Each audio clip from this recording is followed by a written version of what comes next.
मोहम्मद साहब ये बताइए कि इस वक्त जो चीज़ें नज़र आ रही हैं, शहरियार आफरीदी साहब से कहा जा रहा है कि पार्टी के प्लेटफॉर्म पर आकर आप ये बात करते, लेकिन उन्होंने एक जलसे से खिताब करते हुए ये बात की।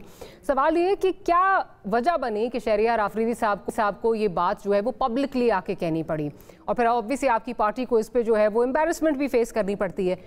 क्या उनकी पार्टी के अंदर जो प्लेटफॉर्म्स हैं उन पर सुनवाई नहीं हो रही, and as a desperate attempt उनको ये बाहर जाके बात करनी पड़ी?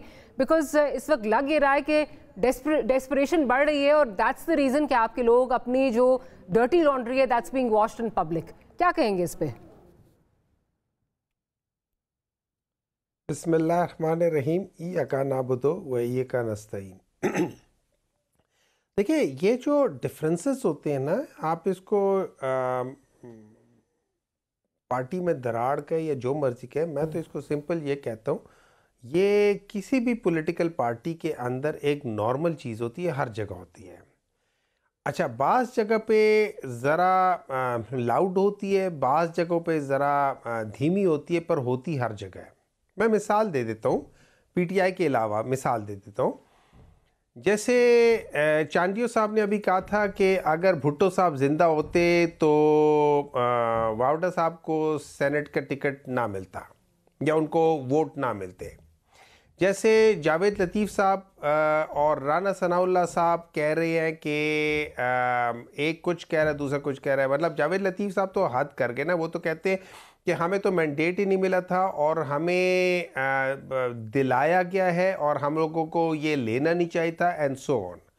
अब ये डिफरेंस ऑफ ओपिनियन है या क्या चीज़ है, उसको आप लोग फैसला कर ले। आपने कभी इस पे कभी बात नहीं उठाई, ठीक है? नहीं, हमेशा उठाते हैं, आप सुनते नहीं हैं, ये बात है कि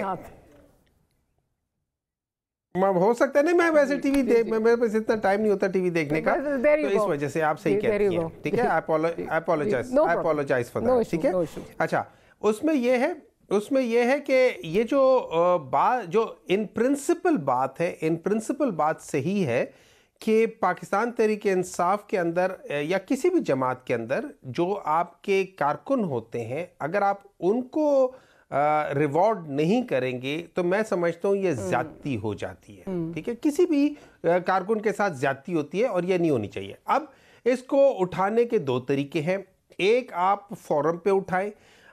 अनफॉर्चुनेटली बाज़ दफ़ा ये होता है कि फोरम पे उठाने के बावजूद भी उसको सुनवाई नहीं होती या उसके ऊपर ज़्यादा एक्शन नहीं होता। तो बाज़ दफ़ा जैसे आप कह रही है, ज़रा इंसान गुस्से में आके वो कर देता है। और ये जो जलसा था, ये भी आप ये समझ लीजिए, ये पाकिस्तान तहरीक इंसाफ का ही जलसा था। एक किस्म का ज़रा ज़्यादा लोग जमा थे तो उन्होंने उस जगह पे करके कर दिए।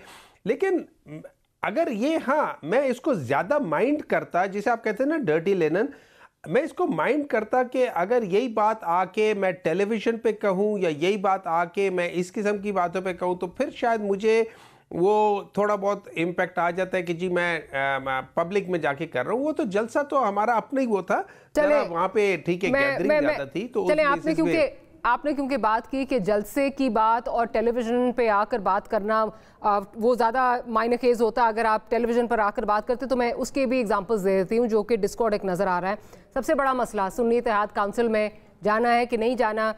शेर अफजल मरवत साहब कुछ और बात कर रहे थे, बैरिस्टर गौर साहब को आके फिर उनकी जो है वो तरदीद करनी पड़ी। वो मामला दोनों टेलीविज़न पर हुआ।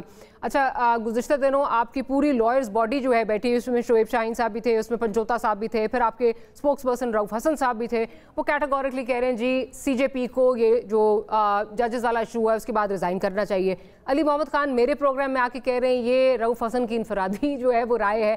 सो समझ नहीं आ रही कि चीज़ें किधर हैं। तो डिस्कॉर्ड तो काफ़ी ज़्यादा जो है वो नज़र आ रहा है, and there a couple of other examples as well जो टेलीविजन टॉक शोज़ में टेलीविजन पर बैठ के जो है ये बातें हुई हैं।